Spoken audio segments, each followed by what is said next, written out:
ناظرین، امام اعظم ابو حنیفہ رضی اللہ تعالیٰ عنہ جو کہ کروڑوں حنفیوں کے پیشوا ہیں، مگر اللہ نے عقل و فراست اور فہم و دانش کیسی عطا فرمائی کہ ایک بار آپ کا ایک مناظرہ ہوا، اور بڑا امیزنگ یہ واقعہ ہے۔ کچھ لوگ جو ان کا عقیدہ یہ تھا، ان کا ماننا یہ تھا کہ امام کے پیچھے جو مقتدی ہوتے ہیں انہیں بھی قراءت کرنی چاہیے، اور امام اعظم کا فرمانا یہ تھا کہ امام کی قراءت جو ہے مقتدیوں کی قراءت کے لیے کافی ہے، مقتدیوں کو خاموش رہنا چاہیے۔ اس کو کہا جاتا ہے قراءت خلف الامام۔ تو محدثین کا پورا ایک گروہ تھا جو مناظرہ کرنے آ گیا کہ حضور ہم دلائل کے ذریعے ثابت کریں گے کہ امام کے پیچھے مقتدی کو تلاوت کرنی چاہیے۔ امام اعظم نے کہا کہ آپ بہت سارے لوگ ہیں، کسی ایک کو نمائندہ بنا دیں، اتنے سارے لوگوں سے تو مناظرہ نہیں ہو سکے گا نا، کسی ایک کو اپنا امام بنا دیں، اور وہ شخص جب مجھ سے بات کرے تو اس کا کہا آپ کا کہا ہو، اس کا ماننا آپ کا ماننا کہلائے، یعنی آپ اپنا ایک نامنی نمائندہ بنا دیں۔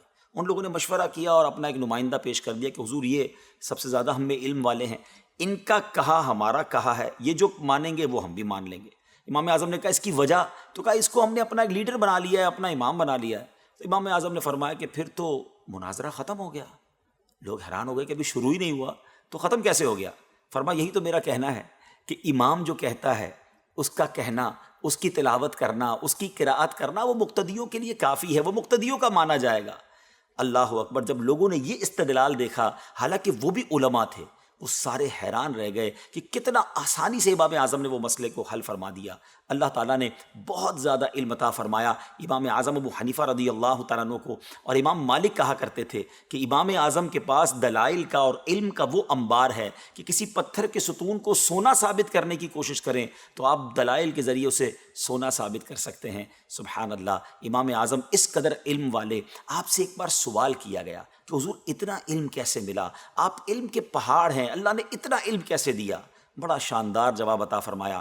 آپ فرماتے ہیں میں تھوڑا علم حاصل کرتا، اللہ کا شکر ادا کرتا، اللہ مجھے اور عطا فرماتا، کیونکہ رب عز و جل نے قرآن میں وعدہ فرمایا ہے لَإِن شَكَرْتُمْ لَأَزِيدَنَّكُمْ، تم میرا شکر ادا کرو میں تمہیں اور عطا کروں گا۔ سبحان اللہ! اگر مجھے طلباء، علم دین کے طلباء سن رہے ہیں، پڑھتے جائیے، شکر ادا کرتے جائیے۔ اگر اپنے مال میں برکت چاہتے ہیں، روزی ملے، شکر ادا کرتے جائیے۔ صحت میں برکت چاہتے ہیں، اللہ کا صحت کے معاملے بھی شکر ادا کرتے جائیے۔ اللہ اولاد میں برکت دے، گھر بار میں برکت دے، زبان سے اور اپنے اعضاء کے ذریعے رب عز و جل کا شکر ادا کرتے جائیے، اللہ سب میں برکت ڈال دے گا۔ رب کریم سے دعا ہے ہمیں صبر و شکر والی زندگی نصیب فرمائے اور اپنے شکر گزار بندوں میں ہمیں شامل فرما لے۔